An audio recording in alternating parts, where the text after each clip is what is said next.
I want to have sex way more than my husband does. What can I do about it, Dr. Cheryl? Or my wife never initiates. She's sort of into it, but it's all on me to make our sex life happen. What can I do about it, Dr. Cheryl? The plethora of questions I've got from you around one of the most common sexual issues for a couple, or romance issues as well, which is sexual desire disconnect. I'm Dr. Cheryl Fraser. I'm familiar to a lot of you. To those of you that I'm new to, hello, I'm a sex therapist and psychologist, author of Buddha's Bedroom, and I'm here to help you reignite perhaps the passion that has waned. Let me do a mini teaching today based on a couple who was in my online immersion program last year. There were about 30 to 40% of the couples in that program were struggling with sexual desire differences. What does that mean? Well, the name kind of says it all. One of us wants to have sex, the other one doesn't. Or one of us wants to be sexual much more often than our partner. What do you do about it? First of all, let me reassure you. The three most important words I ever say as a sex therapist,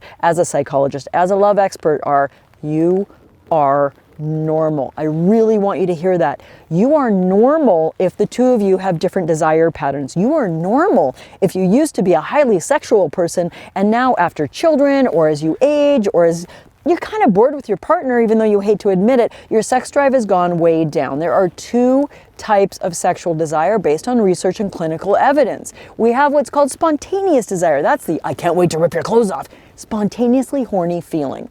But most couples lose almost all of that over time, and I'm talking after the first year or two. The second kind of desire that people don't understand, it's not taught enough, you'll pretty much only hear it in a therapist's office, so I'm bringing it to you right now, is responsive desire.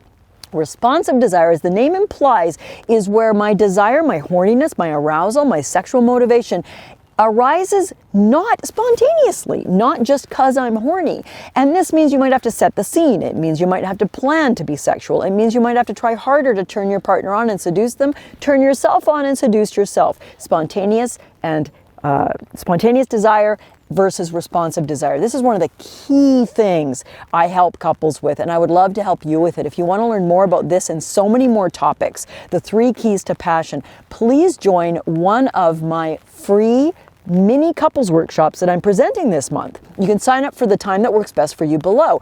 In it, I'm going to cover the 3 keys to passion. I'm going to take a deeper dive into the topic I just spoke about, sexual desire differences, and there'll be time at the end for you to ask me specific questions about you and your sweetheart. I'll stick around till the last question is answered. Sometimes I'm there for an hour and a half because I love helping you love better. So pick the time below. I can't wait to see you there. This is a not miss class, and I mean that.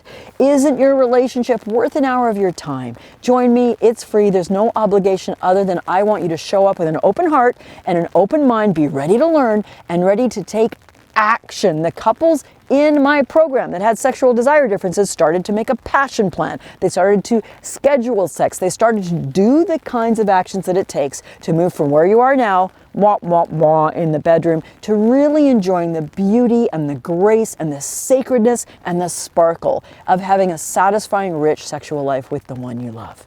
I'll see you next week where we're going to tackle another common relationship problem. What do we do when the sex is really boring? We'll talk about that in the next video, Love Bite. Hope to see you on the free Passion Masterclass.